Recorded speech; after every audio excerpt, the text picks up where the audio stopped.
চলো আজ ফিরে যাই আমাদের সেই শৈশববেলায়, সেই সুন্দর সুন্দর মুহূর্তগুলো আরেকবার স্মরণ করি।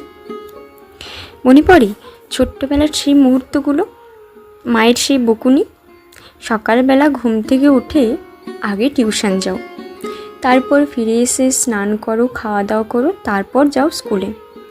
স্কুল থেকে ফিরে আসার পর আমরা সবাই বিকেলে মাঠে খেলতে যেতাম। আসলে তখন তো মোবাইল ফোন ছিল না। আচ্ছা, মনে হয় না স্কুলের স্যারদের বকুনি খেতে খেতে কখন যেন আমরা খুব বড় হয়ে গেলাম, তাই না? 1-2 টাকার গল্প এখন সমাপ্ত। মনে পড়ে সেই টিপটপ চকলেট, যেই চকলেটগুলো 1 টাকায় 4টে পাওয়া যেত। এখন সেই চকলেটগুলো বিলীন। এখন আর মা বকুনি দিয়ে বলে না, কী রে এখনও খেলা শেষ হয়নি, যা গিয়ে পড়তে বস।